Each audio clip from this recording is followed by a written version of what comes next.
Hi everyone, it's Lisa Brown with InkandInspirations.com. I'm an independent demonstrator with Stampin' Up! And in this video we're going to be making this cute little treat box that would be cute for any time. And we are using the Hippo Happiness Bundle from the 2021 Stampin' Up! Annual Catalog that is just absolutely adorable. The little animals and sentiments are sweet, and the dies are amazing. Look, you not only have the little animals to cut out, but also these great 3 sets of labels that you can use on any project. So let's get started. I am using a piece of the Playful Patterns Designer Series paper. It comes in a 6x6 stack with these beautiful colors, and we're going to do some scoring. And so I have my tool with the larger ball tip on the end because I'm scoring designer paper, and I don't want to give too much pressure and cut through it. So I'm using the large ball tip. And so let's start with 1/2 of an inch, 2 3/4 of an inch, or inches, I should say, 3 1/4 inches,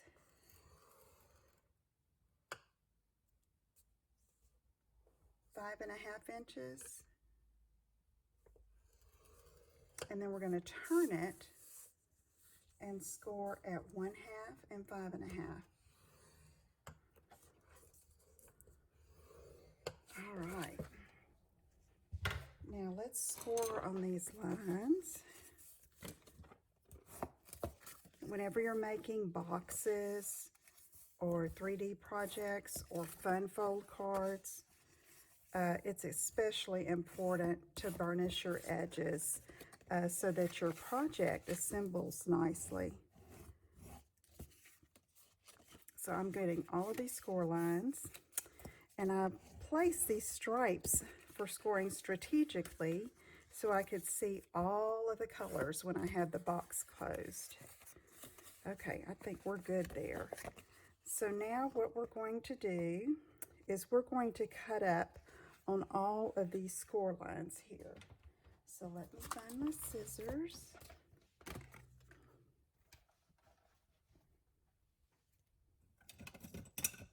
All right, here they are.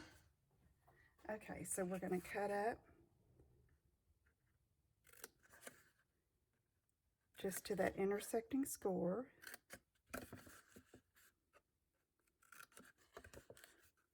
On both sides. And if you'd like, you could trim a little angle off to make for a neater assembly. And I think I'm going to do that, show you right here on this inside.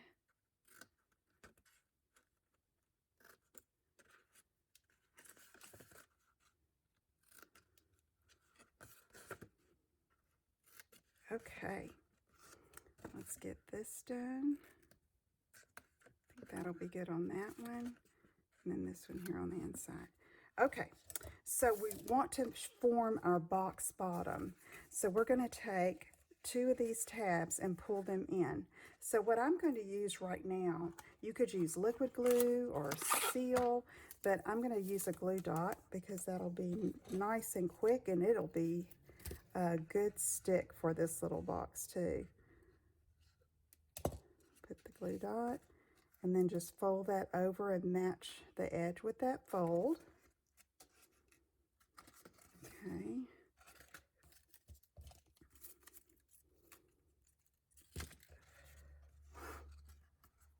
Okay, on this one.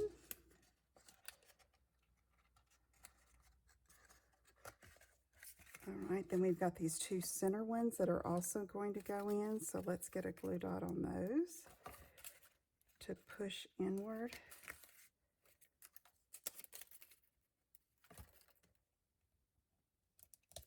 Okay. Just like that. And then for the top, we're going to just take this and put 2 so it can make a neat fold for the top here.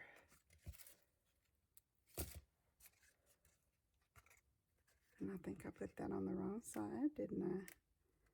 Huh.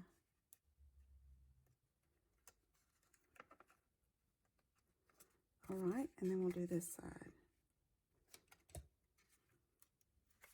Okay, so you see that would fit some nice little candies or a small gift, and it just overlaps and closes just like that. Now to close it, you could use a ribbon, which I chose this crinkle seed binding ribbon, and like that it's not adhered closed. And then I'm going to show you how you can put your little label on it without the box having to be disassembled or torn. So I'm just going to tie a bow here. And snip it off. Should have used my ribbon scissors there. Okay, so I have these two labels, Purple Posy and Whisper White. This is from that die set. I'm going to go ahead and adhere these two together.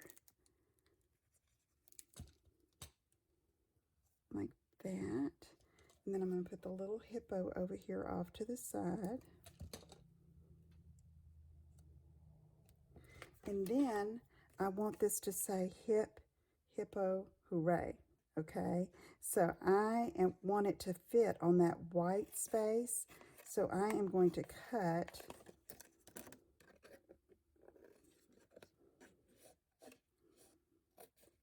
it out. And I'm going to separate the words. And I like to do this a lot with my sentiments if I'm putting them in a smaller area. You know, this is a little longer than I want it. I want this to fit inside this label. So I'm just cutting it apart.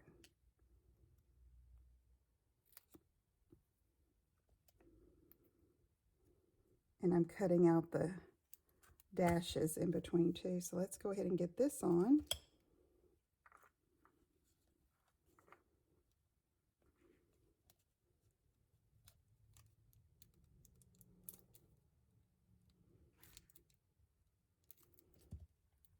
Sounds really windy outside my door. Okay, here we go.